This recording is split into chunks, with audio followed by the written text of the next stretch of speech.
আজ পহেলা বৈশাখ ১৪৩২ বাংলা।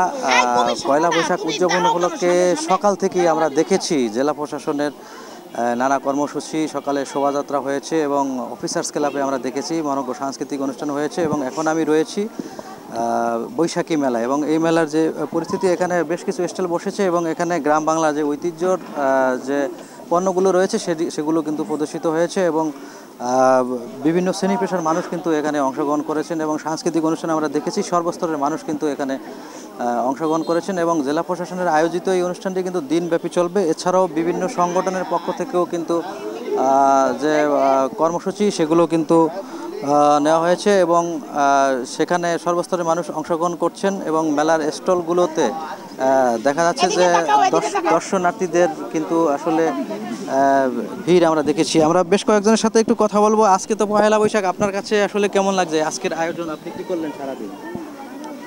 আজকে যেহেতু পয়লা বৈশাখ আমাদের সবারই একটা সাংস্কৃতিক উৎসব, আমাদের সবাই এই জিনিসটা অনেক উপভোগ করে। তা আমার কাছে আজকে সব কিছু মিলেই সব ভালো লাগছে। হ্যাঁ, ধন্যবাদ। আমরা একজন সাংস্কৃতিক কর্মীর সাথে কথা বলবো এবং তিনি বিভিন্ন সাংস্কৃতিক সংগঠনের সাথে যুক্ত রয়েছেন। একটু জানতে চাইবো আজকের যে আয়োজন দিনব্যাপী রয়েছে, বাঙালি যে ঐতিহ্য পহেলা বৈশাখ, তো আপনার কাছে কেমন লাগছে, আপনার অনুভূতি? আমার কাছে অসাধারণ লাগতেছে। মনে হচ্ছে আমি প্রাণের স্পন্দন ফিরে পেয়েছি। এই শুভ নববর্ষ সবার জীবনে শান্তি বয়ে আনুক, দেশে শান্তি ও সমৃদ্ধ হোক, ঘরে ঘরে আনন্দের জোয়ার বয়ে যাক। শুভ নববর্ষ। হ্যাঁ, ধন্যবাদ। যেমনটি শুনছিলেন, আসলে এই পয়লা বৈশাখের যে নানা কর্মসূচি রয়েছে এবং এগুলো উদযাপন করতে পেরে কিন্তু মানুষজন কিন্তু অনেকটাই আনন্দিত এবং দিনব্যাপী যে কর্মসূচি রয়েছে সেগুলোতে কিন্তু সবাই অংশগ্রহণ করছেন। একটু স্টলগুলো একটু ঘুরে দেখাতে চাই। এখানে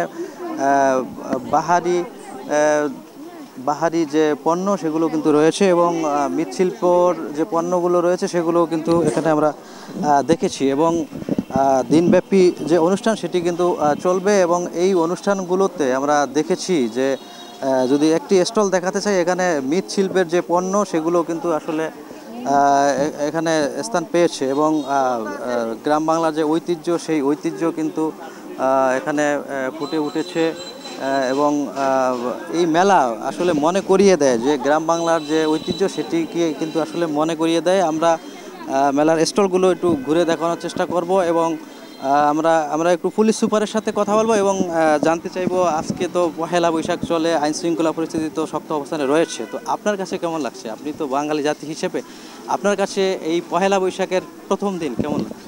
না, ধন্যবাদ আপনাকে। বাঙালি জাতি হিসেবে না, আমি বাঙালি, আমি একজন পিওর বাংলাদেশি। তো আজকে যে একটা বাঁধ ভাঙা আনন্দ উল্লাস, এই যে মানুষের ভিতরে একটা উচ্ছ্বাস, সেটা আমাকে ব্যাপকভাবে মুগ্ধ করেছে। এবং এই যে সকাল থেকেই যে মানুষ ঢলে ঢলে দলমত নির্বিশেষে মানুষ মাঠে নেমে এসছে, আনন্দ করছে, র্যালিতে অংশ নিয়েছে, সাংস্কৃতিক অনুষ্ঠানে অংশ নিয়েছে এবং মেলাগুলোতে ঘুরছে, এগুলো দেখে বোঝা যাচ্ছে যে মানুষজন সুযোগ পেলে তার আনন্দ প্রকাশটা চমৎকারভাবে বহিঃপ্রকাশ করে।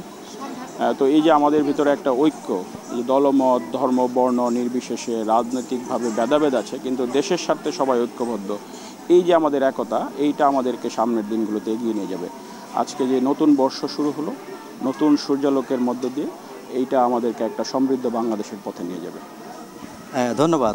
যেমনটি শুনছিলেন যে আসলে এই পহেলা বৈশাখ এটি আসলে বাঙালির একটি ঐতিহ্য এবং আবহমান কাল ধরে কিন্তু বাঙালি জাতি এই দিনটি উদযাপন করে আসছে এবং জেলা প্রশাসনের এই আয়োজনটি দিনব্যাপী চলবে এবং এখানে সর্বস্তরের মানুষ অংশগ্রহণ করছে এবং বিকেলেও আমরা দেখেছি বিভিন্ন সংগঠন, বিশেষ করে সাংস্কৃতিক সংগঠনের আয়োজনে কিন্তু বিভিন্ন কর্মসূচি কিন্তু রয়েছে। তো এ ছিল আমার কাছে পহেলা বৈশাখ উদযাপনের যে নানা কর্মসূচি চলছে ভোলায় তা নিয়ে সর্বশেষ তথ্য। ফিরছি স্টুডিওতে।